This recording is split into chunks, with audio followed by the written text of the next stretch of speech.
Hello, my friends, and welcome to What's Up. This is a time every 2 weeks when Greg, Braden, and I get together and talk about anything that's on our minds. And so, Greg, what's up? Hey, what's up, John? I look forward to this every couple of weeks because it gives us the opportunity to share with our community information that is not readily available in the mainstream. On the one hand, on the other hand, it is the kind of information that changes the way we think about ourselves, our relationship to the world, what's happening in the world. And it's interesting because there's actually a pushback on many of these topics because they do not fit the mainstream narrative. And I recently had, I'm not going to mention names. I'm just going to say I recently was invited to do a series of interviews for a company that's pretty well known in the space. And the conversation you and I are going to have right now was what I proposed, and there was pushback because they felt it was too polarizing to our community. And the reason it's polarizing is because the peer-reviewed science does not support the narrative that has indoctrinated our young people. And this is regarding climate and what's happening with climate. You and I have had many conversations about climate and climate change. I feel in our community, I am qualified to talk about this because I'm a degreed geologist. And this is something that we as geologists have been looking at. I was looking at in the 70s. We were looking at climate shifts in the 70s and what drives them. But what's new right now, John, is there is an organization in Stockholm, the Stockholm Resilience Center, and you've heard me reference them in the past from other perspectives about human resilience and resilience to change. They've carried this one step further. And what they're now talking about is resilience of our planet. And they have identified 10 parameters that must be in place to create and maintain what is called the safe zone for planet Earth. The safe zone are the parameters that must be in place to preserve life as we know it and for life as we know it to exist. And what's very interesting, climate certainly is important. It certainly is one of those. However, on this chart, what you will see is it does not have the significance that is being driven in the mainstream because it's been politicized in the mainstream. And so you've got a chart you can show us? So what I'd like to do, John, I'm going to do just a very basic share screen and bring up one chart. Our images will become little images up in the corner. Okay, good. Yeah, fine. And I believe I have permission, your permission to do this. Sure. Yeah. All right. So here we are. So what I'd like to do, John, let me just run through and identify by name each of these parameters, and let's go back and take a look at them and see what they mean. Are you okay if we do it that way? Yeah, sure. Yeah, so let's begin. And what grabs everybody's attention immediately, so you're looking at Earth, you're looking at the 10 parameters as you would look at slices of a pie or a pizza, a really great pizza. And what we're seeing is indicated in green are the safe zone parameters. And then in red, we are looking at the degree to which we have breached the safe zone. And what is very apparent is that we have two parameters that are off the charts, literally. I mean, they're off the chart that we rarely hear about in the mainstream. So let's start in the lower left-hand corner. That big red slice of the pie is biodiversity, is what we're looking at, and we'll come back and talk about that. And then as we go clockwise, atmospheric aerosol loading. The next one is chemical pollution. The next one is climate change. The next one is ocean acidification. The next one is stratospheric ozone depletion. The next one, which is also off the charts, is the nitrogen cycle, and then the phosphorus cycle is just below that. They're related, but they're not the same. And then the one at the very bottom is global freshwater use, and then change in land use.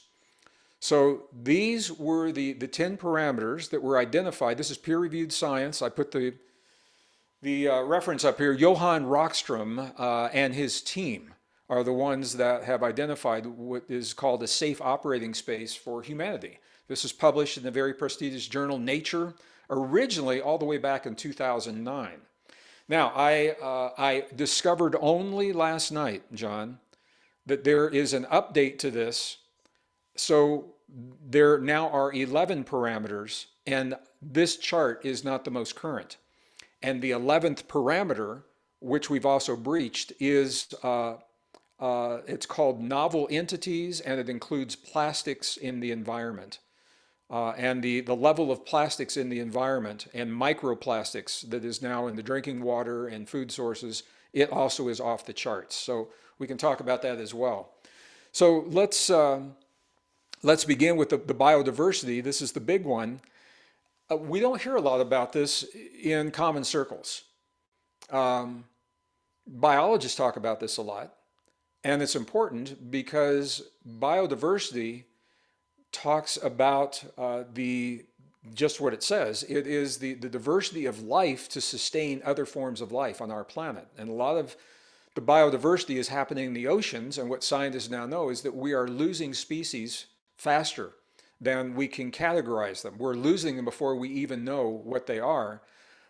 They're projecting approximately 100,000 species a year are being lost due to changes in the temperatures of the ocean, the pollutants in the ocean, the chemicals in the ocean, and things like that. And this is important because when the microfauna in the ocean and the plankton and things like that, when that begins to break down, the larger forms of life feed on those, and then the next larger feed on those, all the way up to the life forms that we're familiar with, you know, the commercial fish that we rely upon for food. They don't have anything to eat. That whole food chain begins to break down. So this is a big problem. And Has anything like this ever happened before? well, this is interesting because it has happened. We are now in what biologists call the sixth mass extinction of life on planet Earth. There have been 5 previous. We are the Well, sixth.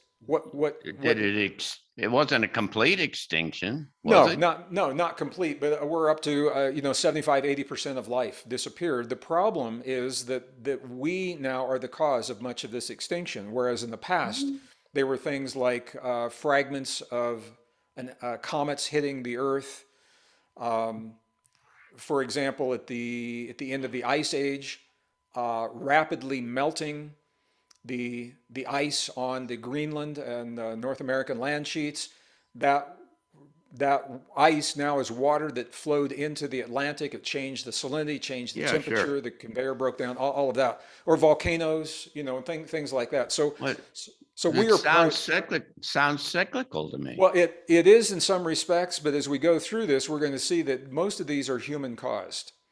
Most of these. So the biodiversity, what's happening with the biodiversity, they're attributing to pollution, primarily pollution in the oceans, just massive dumping of waste, chemical Right. toxins, radiation, plastics, all of those things. Atmospheric aerosol loading is not, they can't quantify it the way we can the others. We know it's a problem because What does that mean? What does well, it aerosol loading is mean? Clouds? the aerosol loading. Aerosols are, remember this back in the 70s, propellants that were used in a lot of Oh, aerosol cans. You know, that kind of, okay, refrigerant kind of yeah, things. yeah, those kinds of Okay. things. And it began breaking down we had the infamous hole in the ozone over the Yeah, South but Pole then in it the went away. It did because we stopped using it. Now they're in industry. This is the problem. So this is coming back, and they haven't been able to quantify that, but they know that it is a problem and it's on the radar. It's something that must be kept in check. Right. Chemical pollution is the same thing. Climate change is where this gets really interesting, John, because obviously climate change, it is a fact, it's happening, and as a geologist, we've seen this happen cyclically, rhythmically. We are contributing to it, but we're not the cause of it. And I'm just going to share, this is how deep the misinformation goes. I recently did this conversation in a video on my YouTube channel, and the algorithm came up, and if you watch the YouTube channel, you'll see it. The algorithm brings up a Wikipedia box. It says for context, like we have to give context to our viewers. Right. And what Wikipedia says is that humans are the driver for the climate change. Right. If no humans lived on Earth, it would be happening, maybe not to the degree. We are contributing Right. to some degree. So what this is showing is that climate change is a problem. It's not off the charts. It's not the most important, and that's not the narrative that we have in the mainstream. And it's going to be politicized even more for the midterm elections. So I Right. think this is And as this you is and I have discussed, if it's influenced primarily by the sun or by cosmic kind of things that are going on, which there are plenty of indicators that suggest that, then, we ought to really be thinking about what the implications are and how we're going to deal with it if it gets cold, rather than, well, worrying about a lot of the things that people worry. precisely, John. We know. I mean, real scientists know. So, and when I say this, I mean real scientists that are independent of corporations or academic sources of funding that they're beholden to. Yeah. So not the pop scientists that you see on, cable network TV. Real scientists know what's happening, and even back in the 70s and 80s, when I was in the industry, in the earth sciences industry, it was very commonly acknowledged that the sun was a primary driver, that Earth is doing a dance, a Sure. tilt, an angle, and a wobble, and one of those is an elliptic orbit, not a Sure. circular orbit around the sun. So in an ellipse, there are times we're closer to the sun, sometimes we're further away, and we know that. So the point is, and the it was a news organization that asked me to do Right. this presentation, and they said we don't want to polarize our Right. community. And I said, okay, we will do this objectively. I'll just put the chart up. And they said, no, you don't understand. The chart is what polarizes the community. I said, wait a minute, the peer-reviewed science, the Yeah. fact is what's polarizing the community, because the climate is not off the chart. It Right. is a problem, but it's not the main problem, and that was the problem. So I just wanted to share this how the science is being hijacked for political purposes Oh to my, yes. create Yeah. a narrative. Yeah. So, ocean acidification is another problem. As the ocean becomes more acidic, it contributes to the loss of the biodiversity. The stratospheric ozone depletion. This goes with the aerosol loading, and this is what we saw back in the 70s. The ozone depletion, it did occur over the South Pole. It was remedied to a large extent, but if you look on the chart, it's still in the green zone, but it is a problem. And we need to keep it in check. And all this chart is saying is it's not just one thing. It's in my mind, I think of when I was a kid, I used to go to the carnival when it come to town, and there was a game called Whack-A-Mole. Yeah. And Whack-A-Mole is where a little mole would pop up, an animal in this array, and you had a hammer and you had to hit him to keep him down, but then he'd pop up over here, and you hit him here and he'd pop up over there.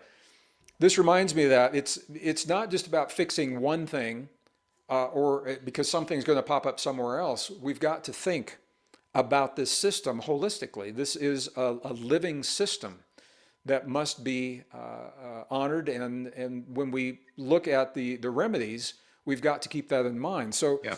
the next one that is off the chart is the nitrogen cycle. This is largely from agriculture, the way it has been pushed in the world since World War II. The use of fertilizers to increase the crop production to feed the planet in the way that agriculture has been developed in the past. There are new forms of agriculture. We've talked about these, and we can talk about them some more. But what happens is the nitrogen, of course, it doesn't stay in the crops. The rainwater carries it down into, it seeps down into the groundwater. It pollutes rivers, streams, oceans, life forms, Yep. and it is off the charts in terms of the damage that it's done. The phosphorus cycle is linked to this. You can see it's still in the green zone, but it's a problem as well that needs to be kept in check. Global What is the phosphorus cycle? What is that about? It's Is that a, it is also linked. It can be linked to the fertilizers. We're seeing a lot of this in chemical pesticides, fertilizers, things yeah, like that. okay, So we're seeing, and the global fresh water use. I think our viewers are probably very aware that fresh water is becoming a rare commodity in some parts of the world. We are in multi-decade droughts in some parts of the world.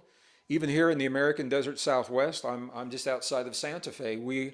We are, depending on how they measure it, 8 to 10 years into a drought. The wildfires are horrible. This year, New Mexico is the biggest fire in the country right now. Um, and it's all fresh water is becoming rare. How we're using the fresh water. When I fly American Airlines typically from Albuquerque, New Mexico, and I fly into Phoenix Sky Harbor in the daytime. And as I'm flying east to west, so from the desert into the city, I can look out the window of the plane, John, and I can see Phoenix is a huge city. And they're continuing to build out right, eastward into the desert, huge housing developments with swimming pools and golf courses. And the question is, where does the water come from? right, And they say, we'll build and then we'll figure that out. yeah, Well, the water is not in Arizona. It's being piped down from Colorado and from New Mexico, yeah. and Sounds now, like, yeah, sounds like Las Vegas or Southern California. it's the Yeah, same. Yeah, exactly the same thing is happening. And then changes in land use is the last one that is here, and this is something that again happened largely in the mid 20th century forward, where vast amounts of land that used to have exposed earth that could absorb rainwater yeah, and produce green, green living things have been covered with concrete and asphalt. mm, It changes the local temperature, certainly in the cities. You go into the yeah, cities in the summertime and temperatures are warmer than they are in the suburbs.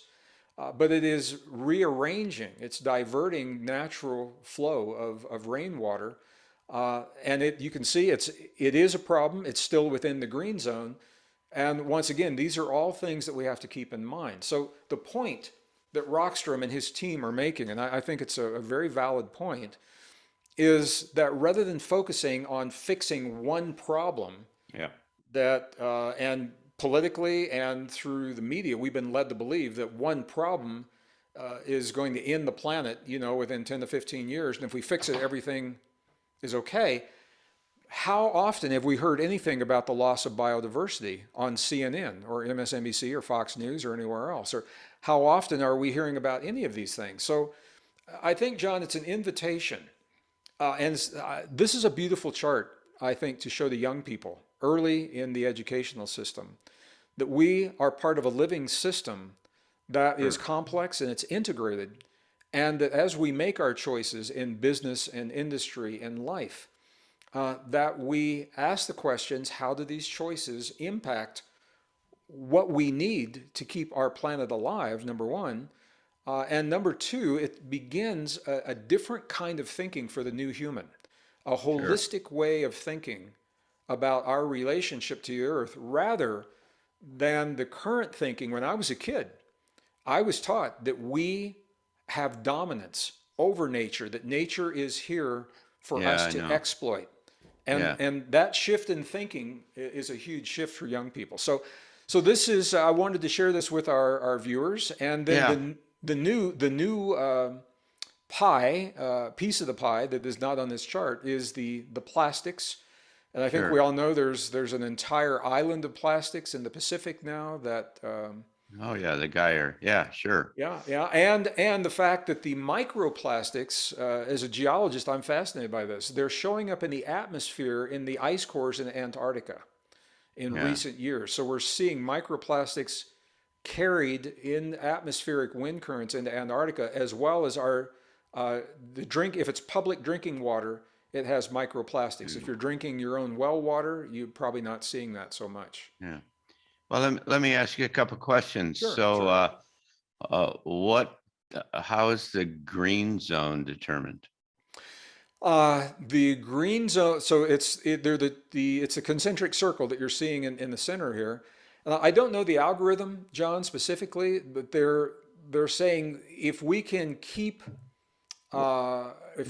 these. I know what they're saying. My question is, how do they find it out? Because it's necessarily subjective, right? There's no objective way to measure this or anyway.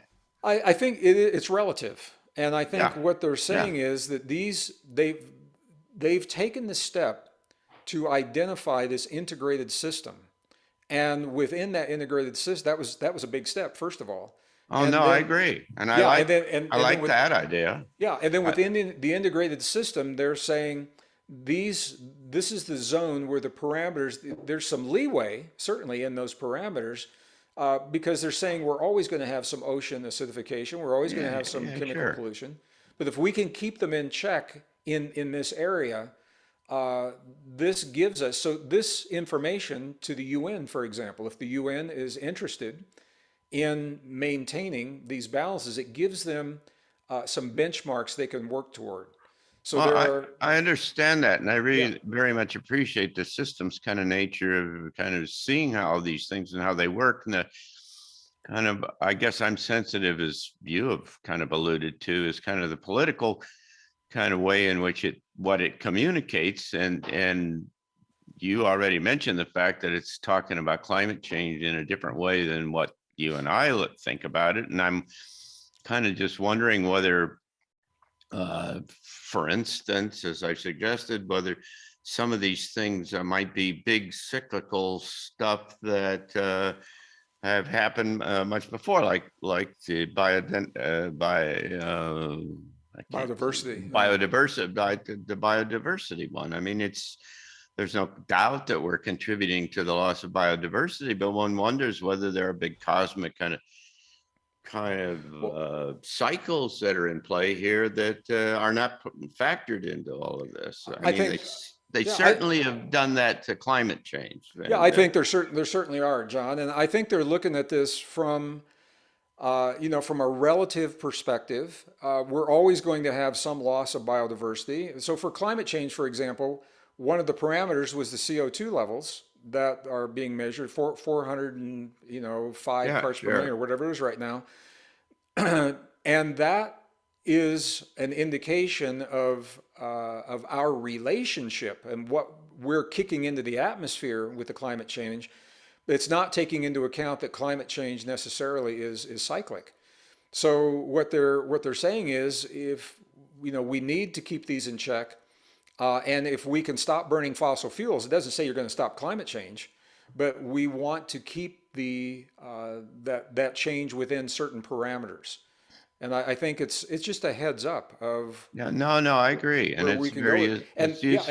and the biodiversity I think is a big part of that. We're always going to be losing life forms, and the acidification of the oceans, and No, I know. Yeah, volcanoes. There are black swan events that I don't know that they've accounted yeah, for in sure. here as well.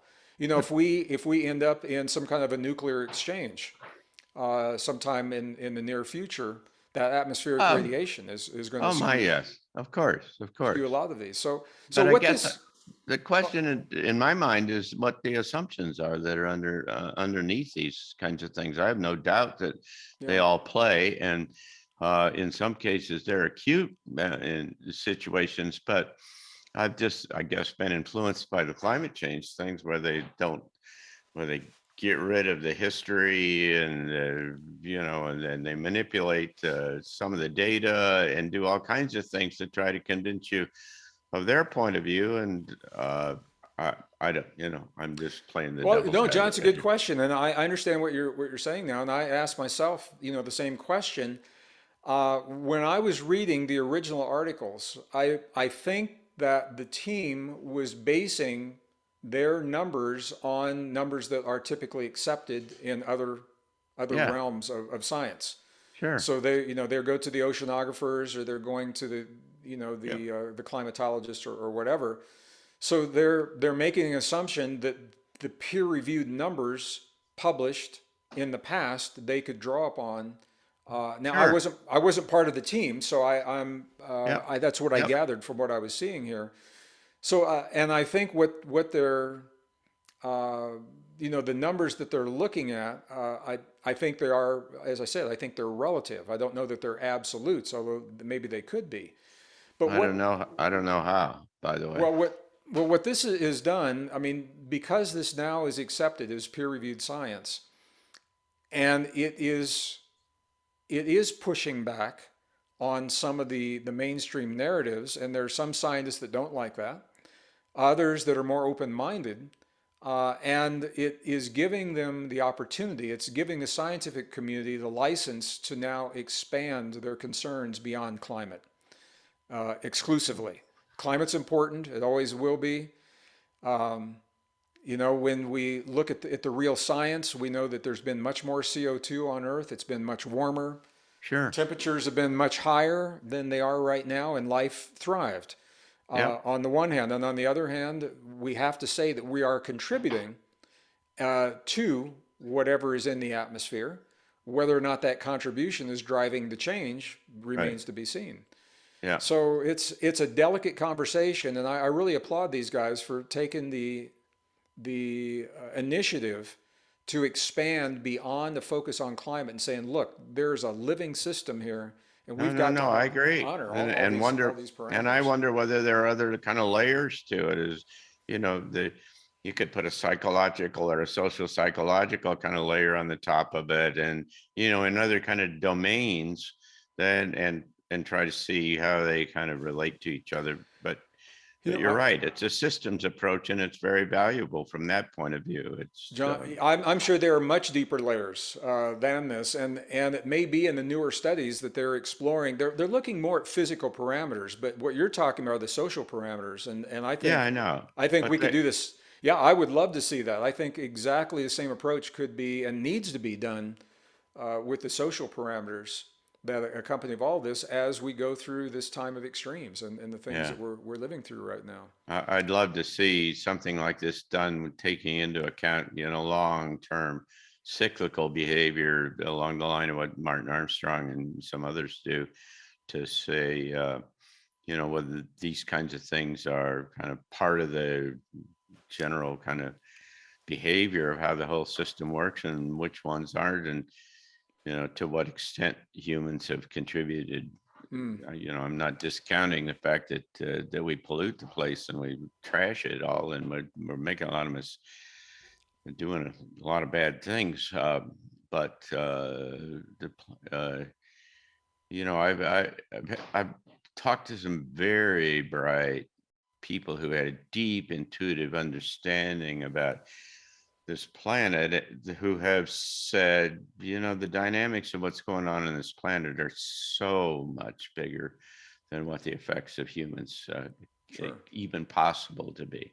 And what we get is this myopic kind of ethnocentric kind of notion that says that, if it's changing, it must be us that's doing it. And maybe, as you and I have talked before, it's the sun, and maybe there's a different energy, and maybe we're going into a different place in the universe or in the galaxy, and that the energy is changing and it's affecting us. And there's certainly waves. They're now talking about waves coming out of energy coming out of the middle of the galaxy that come and that are affecting. And, it's hard in an all electric kind of environment to fully understand what the effects of all of that kind of stuff is. John, I totally agree. I understand better where you're coming from now. I just finished filming a TV series on for ancient technologies, ancient civilizations, and things like that. And climate is so cyclic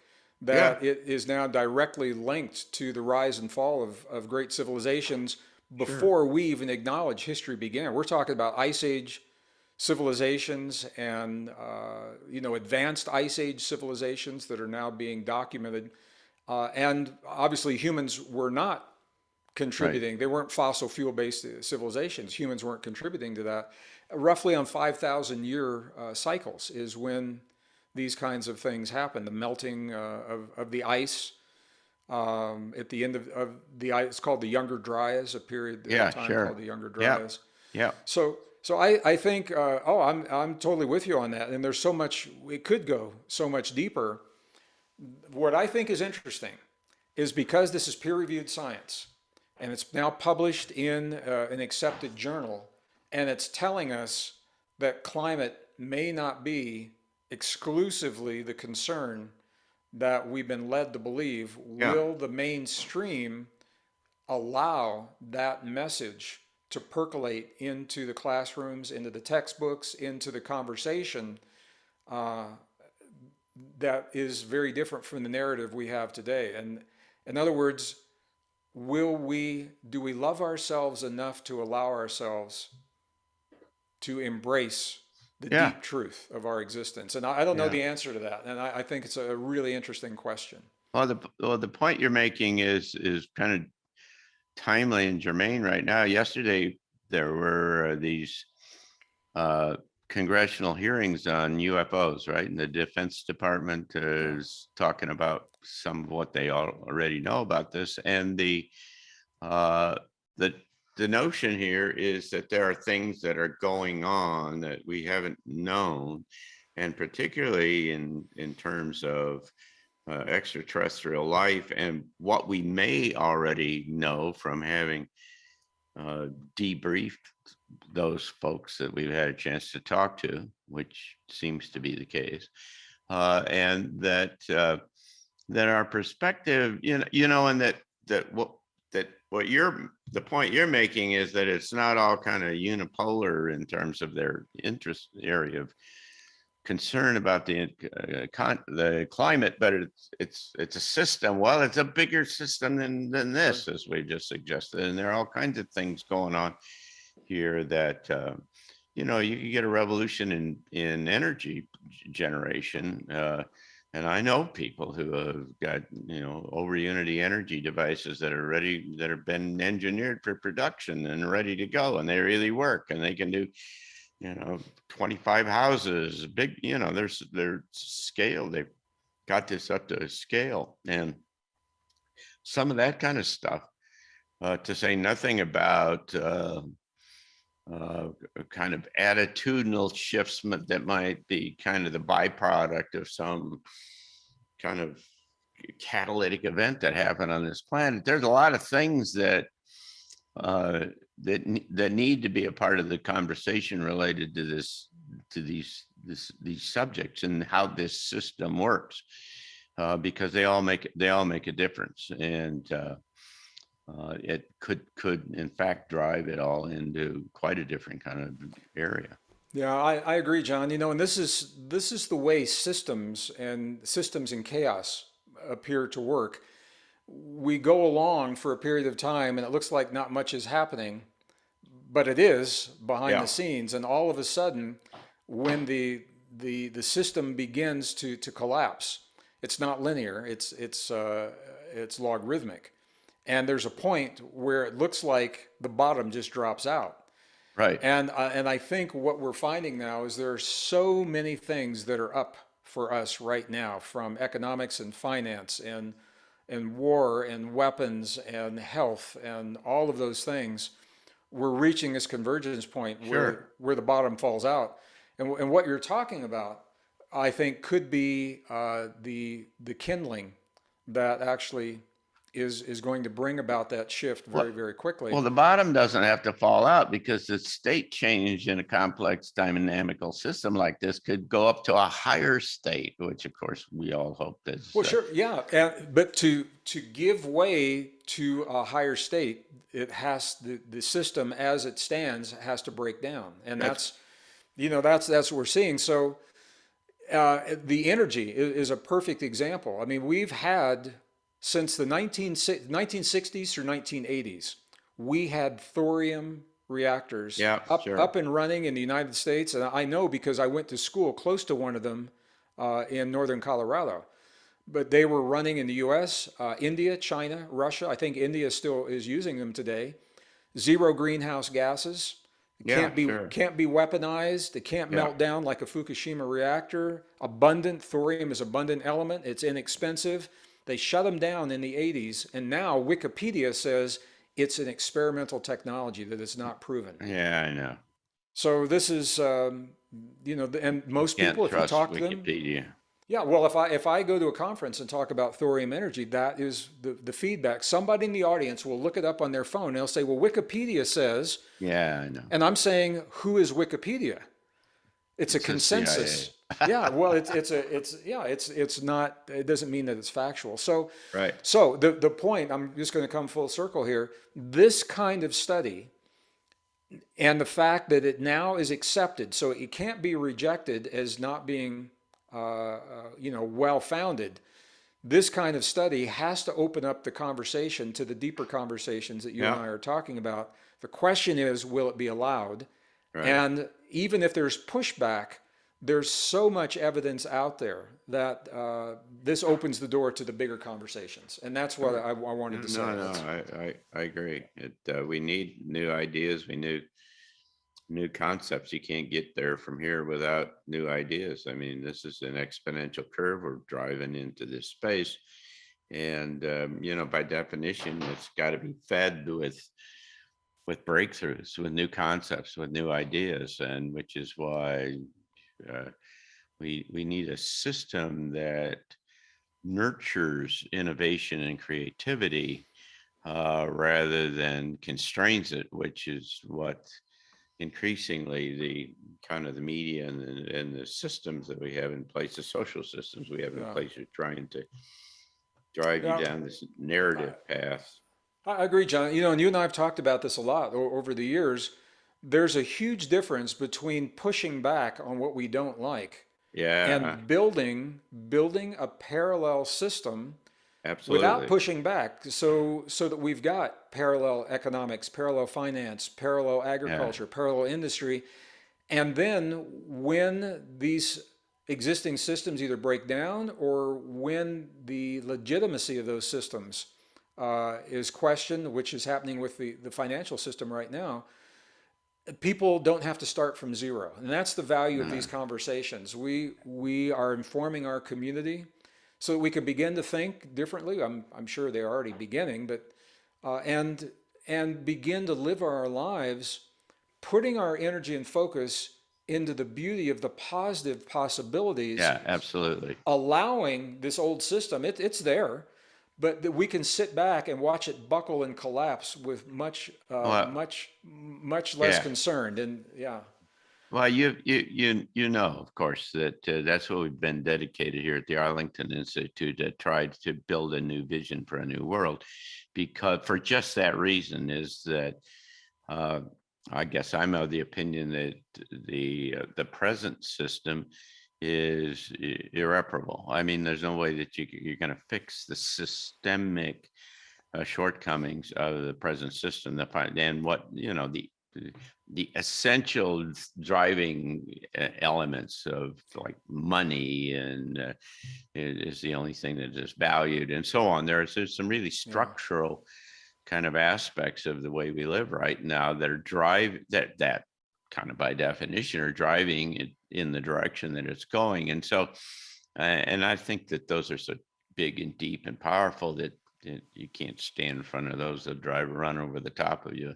yeah, So, when you really need to, love your point about, some kind of, let's build a new world. Let's try to think about where this is, what we could build in a new way, because there's going to be, in the next couple of years, is going to be a really, some people say catastrophic. In any case, it'll be a very memorable time that'll be very disruptive to the status quo, and there it'll give the opportunity for the reconfiguration around some new ideas. And your point is well taken, that we better be thinking about them now rather than later when yeah. we're Well, John, faced with the what problem. what you and I have both heard, you've shared this with me from your sources. We're not talking like 10 and 15 years down the road. No, We're talking about no, months, and within the next yeah, couple of years. And I think the stress that comes from the uncertainty of being tied into a failing system is mitigated when we know that we have alternatives and we can begin implementing I mean, they're real a- alternatives, not just theoretical, implementing those absolutely. in our lives. And if we can do that in community, this is the thing, we've got people to bounce ideas off of. And, you say, hey, man, I tried to build a vertical garden and I ran into this problem. How'd you Yep. fix it in yours? And Yeah, Just so that doesn't have to be, I mean, it could be a virtual online community, but it's just knowing that we're not locked in. We're all going to come in for a landing. Is it going to be a soft right. landing or a rough landing? And I think these give us the opportunity for a softer landing. And to your point, and what I'm all about here is to we ought to start thinking about that now, about these alternatives. And because if you don't, and the big events happen that are almost certain, that are studded in this exponential kind of sweep of things, when they show up, and if you haven't thought about them, uh, you're out of ideas, and you're out of Yeah. time, and you're out of money, and you don't know what to do, and that then generates fear, which is the antithesis of kind of Yeah. the underpinnings of how you get through here, where you cannot be fearful, which just constrains all that creativity and such. And so, Yeah. uh, thank you, because that's a good argument for trying to start to think about things differently now, and trying to build some visions about an alternative world and a new Mm. way Well, to live. thank you, John, and thank you for the Arlington Institute giving us. You are a very powerful hub in our community, a central point of focus with ideas and ways to share those ideas. And I'm deeply grateful, and I know your community is as well. I can speak for the community that I know. So I think these conversations are important, and I appreciate the opportunity, and I'm Oh, looking good. forward to our next. Well, we'll come back in a couple of weeks and we'll do it again. All right, sounds And good. for those of you who are viewing here and our friends, you should know that What's Up is a program of the Arlington Institute, which is a think tank research institute that I started over 30 years ago. That looks out over over the horizon, and looks from a systems and an integrated point of view, trying to anticipate and make sense out of what might be coming our way. And not only, what's on the coming, but what could be the new world that could show up out of the back end, and how do we prepare ourselves for that? And that's what part of all of what we try to do back here. And you can find out more information about that at arlingtoninstitute.org. And so I hope you'll come back and you'll find us again. And thanks, Greg. And always nice to talk to you, my friend. Thank you. My pleasure. Yeah, we'll do this again. Take care.